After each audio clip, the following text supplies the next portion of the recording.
มวยพาไปโดนชื่อปลาตะปูตะวันตะกี้ตะกี้กี้นี่เก้าเนาะยังจูไผ่ยังอันนั้นน่ะต้มฮะต้มยังลวกผัก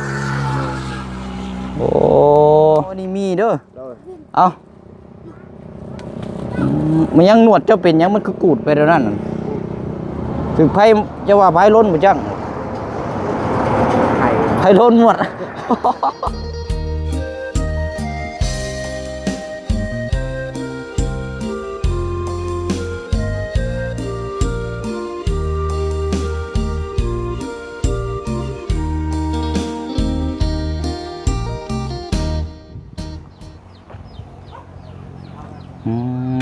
บอกไปหน่อยเนาะ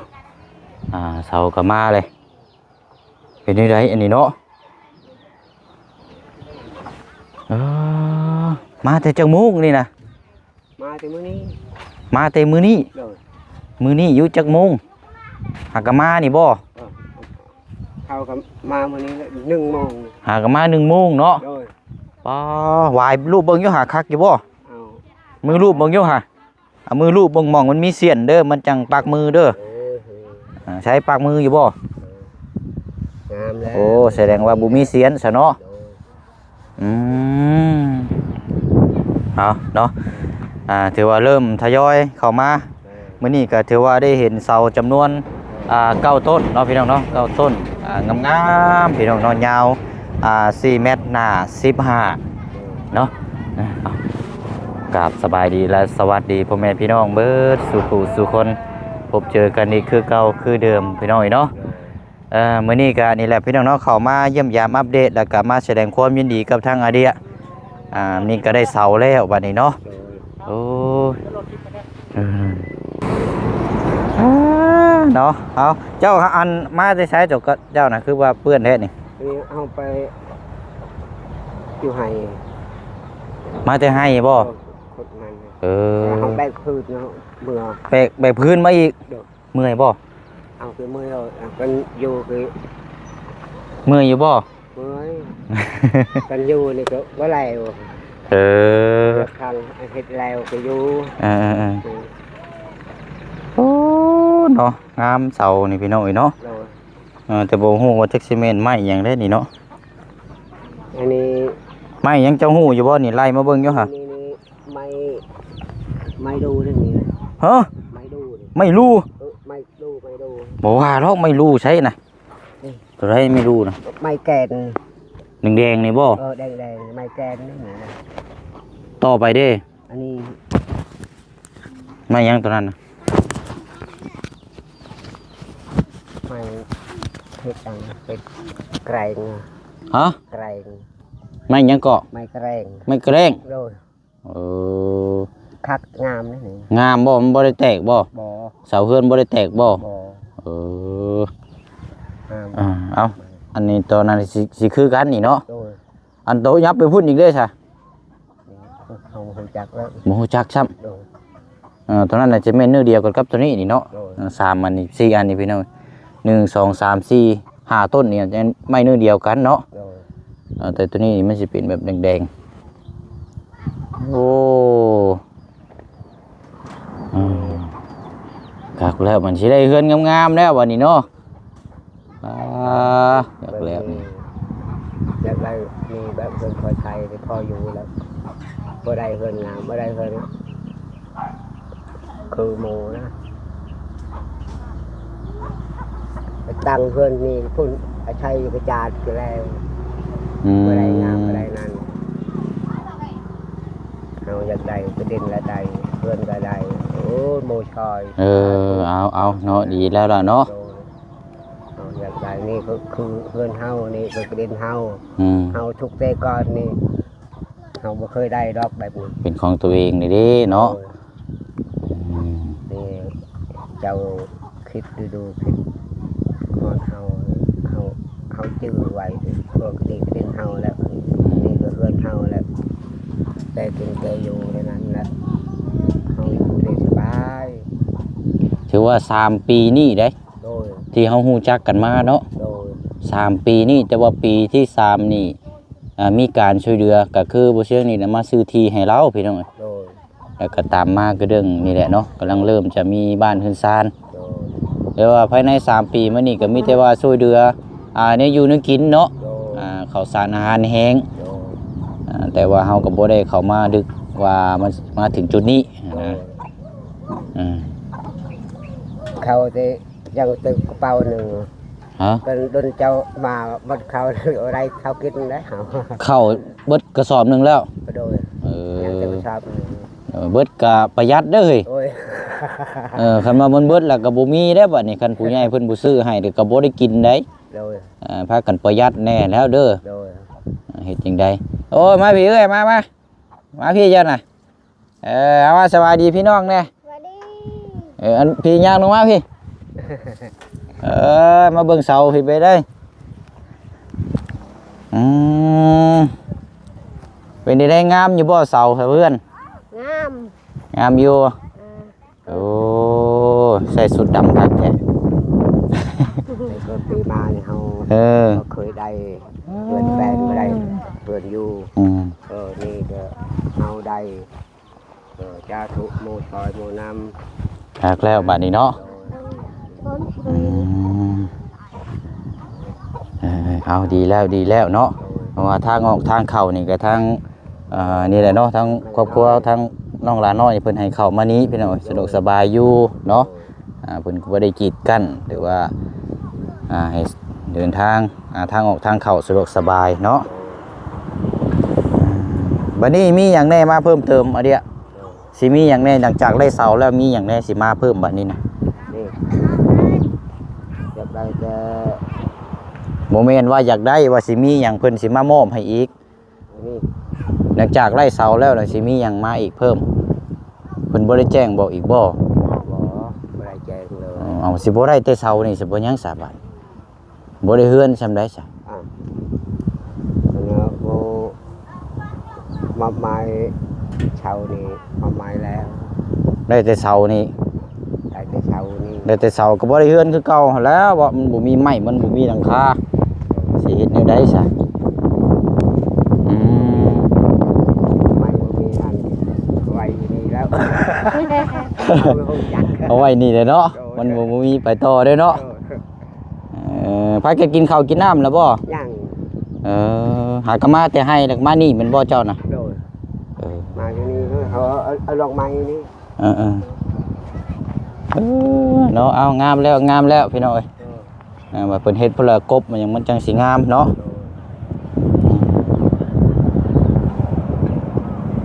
คักแล้วโอ้ใส่เกือบงามแท้คักแท้เกือบ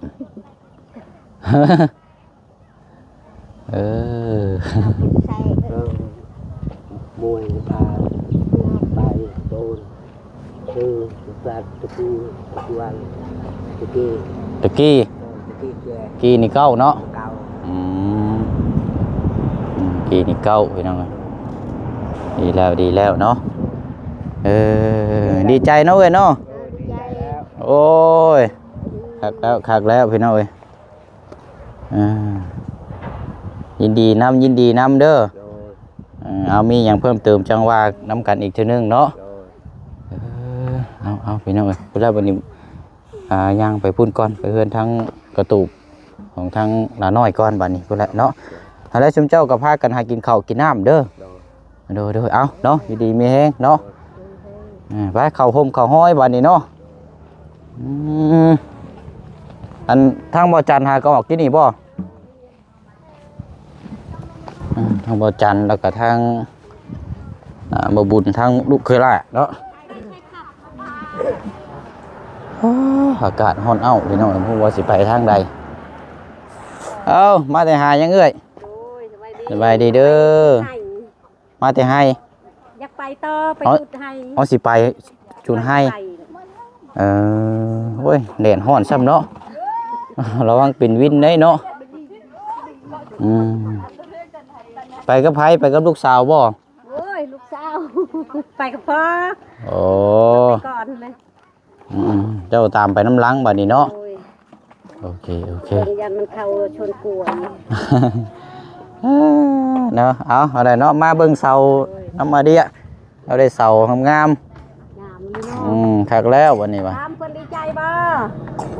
จักว่าดีใจอยู่บ่ ได้เสาเลยเนาะเดี๋ยวก็เบิ่งรูปเพื่อนซ่านให้แหละน้ำกัน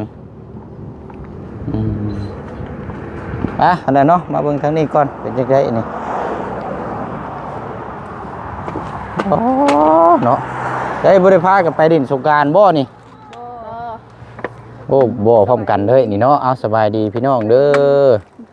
ก็4-5 สาวเนาะอันทั้งบ่จันเพิ่นออกไปเพิ่นยังสิเข้ามาอีกอยู่บ่บ่ฮู้กันจักเลยเราคือว่ายังเข้าบ่ยังเข้า อยากเข้า ยังเข้ามาจังหน่อย อ๋อยังเข้ามานี่อยู่ โดย ไปโหลดคลิปบ่จักเนาะโอ้ได้ยังได้กินนี่เนาะ เกี้ยง มะเกี้ยง ของบ่จัน บ่แม่นมักส้มบ่ มักส้มก็แม่นมักยังแม่นเพิ่นอันก็จังวัด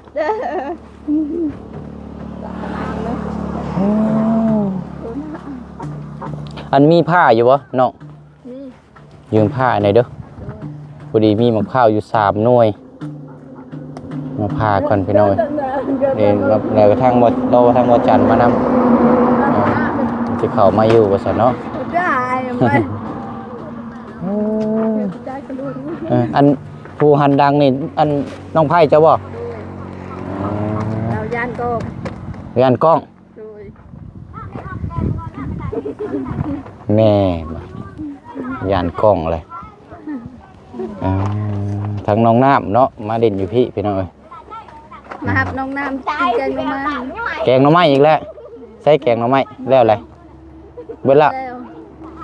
แกงหน่อไม้เจ้าเห็นเมื่อเช้านี้บ่โมแม่นบ่เห็นไหม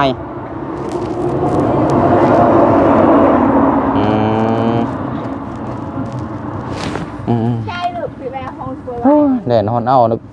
บ่ไปทางให้นะแม่ บ่เราไปจุดให้ นั่นแหละคือบ่ไปน้ำเรา ไปแล้วให้มันบ่ได้กวาง บ่อยากไปบ่ บ่ไม่ได้กวางเขาได้ชวนเด้แม่พี่เบิ่งกัน เออ เบิ่งรู้เอาสิหนักโหดเลยดีกากกันตลอดแปะเลย เนาะเดี๋ยวรออันนี้ก่อนทางบ่จันมาก่อนจังหน่อยก่อนเนาะเอาเนาะทางบ่จันยังบ่ทันมาอยู่พี่น้องเอ้ยมีแต่ว่าแบ่งกันนี่แหละเดี๋ยวคันว่านั่นกระทั่งบ่จันมาเดี๋ยวจังให้เพิ่นพาอีกเทื่อนึงเด้อขอพาในลูกนึงพี่น้องเอ้ยพาให้แน่น้องทุกปวดแน่เด้อชุมเจ้ากะสะหน่วยนึงหารกันเด้อ3คนเด้ออีกหน่วยนึงให้ทางบ่จันเพิ่นยังสิเข้ามาอยู่จะดังป้า หมูข้าวอันทั้งเบาบุญคงเพิ่นนำมาฝากเพิ่นน้องไซเอาไปคนสุดท้ายก็ได้ทั้งงาทั้งแหนงเลย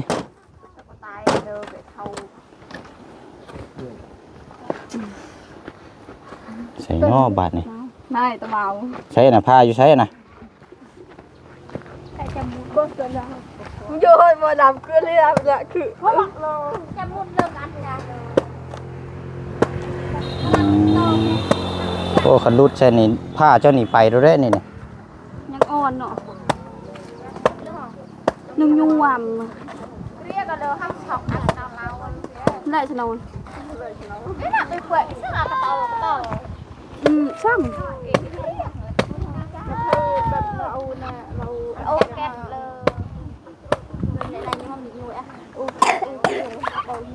กราบนาเนาะ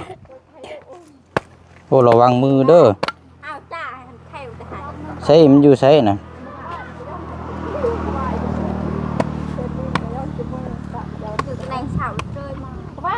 ใช้เอาหน่วยนั่นมาอีกนะเอามาพาเบิ้ลแต่ว่าตอนนั้นเดี๋ยวให้ทั้งบ่จันเดี๋ยวเพิ่นมาเพิ่นนั่นพาอีกดอก ชิมไรเนาะ ปักจังกี้อัน น่ะ เรียมมวยเรียบาน เว้ยก็หลุดปริยาคือ โอ้ยเนาะรอดบ่นอน มือเจ้าจ้า คืออย่างเนาะ คืออย่างเจ้าจมอย่าง บ่จมว่าเป็นตาแซ่บเป็น เออนึกว่าพามะพร้าวก็จมนะอ่านว่าแล้ว บ่จมยังจมที่พามะพร้าวเว้นเอากระปะถึงเตยทันเกะ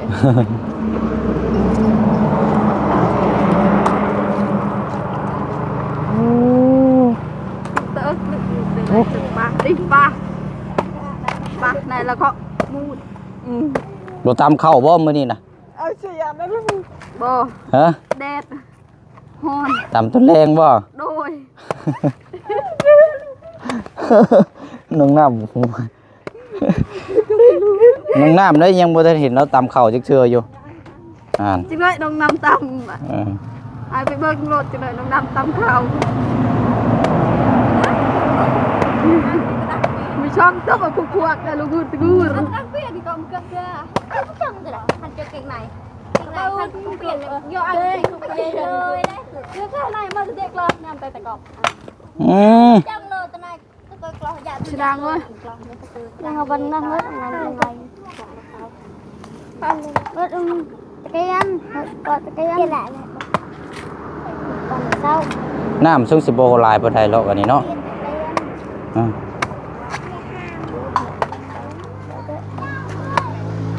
บวกเลยอันไหนเช้า เอามาเจาะเอามาให้ค่อยหน่วยนึงจุ่มเจ้านั่นแบ่งกันแล้วก็อันนี้ให้ทั้งบ่ชัด ด้านก็คือหมอล้านหมอนำเอาก็ละเอาหน่าละหายน้ำออกได้หายโอนหายได้ละไหนเลยกระตาด้วย ต้องสิแก่แล้วนี่เนาะ แก่แล้วไปเอาอันก็ได้เถอะ เจาะเอาไป โอ้ยเนาะโอเคthank you ต่อเลยต่อ มาเดี๋ยวค่อยยกขึ้นออกได้แล้ว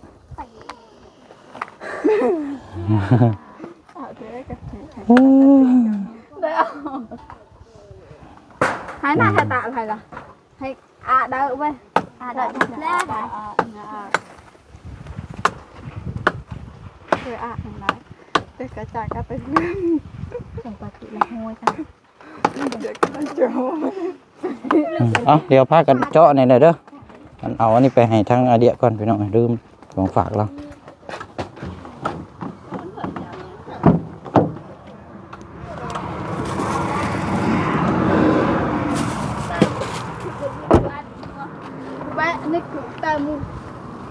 เอามีไปให้ประตูแล้วก่อน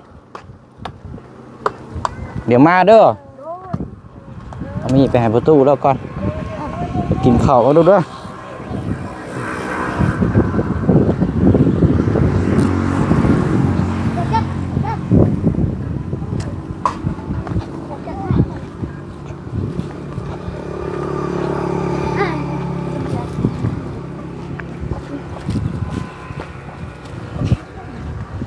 โอ้มาฮอนเอาจุไผ่เนาะต้มอย่างเด้นี่เนาะเลี้ยเอามีนี่เอาพอได้ต้มกินเด้อยังจุไผ่ยังอันนั้นน่ะ ต้ม ฮะต้มยังลวกผักโอ้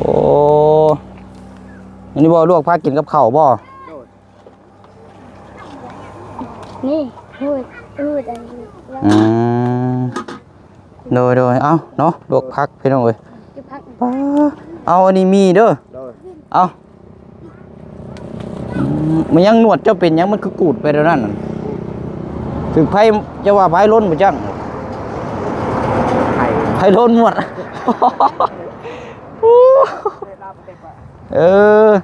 เอาน่ะไปแบ่งกันเด้อพักกันต้มกินเด้อไผ่ใหม่พี่น้องเอ้ยเด้อจุนี่มันไผ่ขึ้นแห้งใหม่หนวดเหรอจนกูดเข้าไปเลยตามมันช่างมันโอ้ยโดยเอาเดี๋ยวเด้อมาแล้วบ่น้ำนะน้ำยังบ่ทันมาบ่ปลาโต แต่เมื่อวานนี่เนาะ ไปบ้านอะไร อืม น้ำกินกับอะไรน้ำอาบกับอะไร โดยเป็นยังไงซะนี่เนาะไปตักน้ำหนองน้ำห้วยไปแล้วเนาะอาบก่อน ไปตักน้ เนาะ ำมือนี้เมื่อบ่ มื้ออื่นอันเนี้ย มือ มื้ออื่นเมื่อ โดย ประมาณช่วงเที่ยงๆแล้วเขาจะเดินทางแต่เขาจะเข้ามาหาเจ้าอยู่ดอกอีกเด้อ เดี๋ยวรอบได้จะเมื่อเลย ฮะ เดี๋ยวรอบได้จะเมื่อเลย มื้ออื่นเขาสิเมื่อ โดย เออประมาณเที่ยงๆนี่แหละเดี๋ยววันนั้นเขาจะเข้ามาหาแต่เช้าดอก โดย เขาสิเดินทางเนาะโอเคเด้อสบายดีเด้อ โดย โดยไปหากินข้าวกินน้ำเด้อ โดย โอ้เนาะจูไผจนลวกฮอดหนวดไปหน่อยโพดโพ เนาะเอาตามนั้นละวันนี้พี่น้องเนาะก็แวะเยี่ยมยามอัปเดตก็แสดงความยินดีกับประตูน้ำเนาะที่นี่ก็ได้เห็นเสาบ้านเรือนซานแล้วจำนวน9ต้นเนาะแต่ว่างบนี่ยังขาดหลายพี่น้องเอ้ยเนาะยังขาดหลายยังสังกะสีไม้ฟ้าเนี่ยเขาจะใช้เป็นไม้ผ้ากระแตะหรือว่าผ้ากระจาดนี่แหละพี่น้องเนาะแต่ว่าไม้48ไม้เส้นไม้คือคางเขาก็จะเน้นไปปกติที่ผ่านมาเนาะไปตามนั้นแหละพี่น้องเนาะขอบมุกขอบใจขอบคุณขอบคุณพี่น้อง FC หลายๆได้พี่น้องเด้อเนาะอยู่ดีมีแห้งร่ำร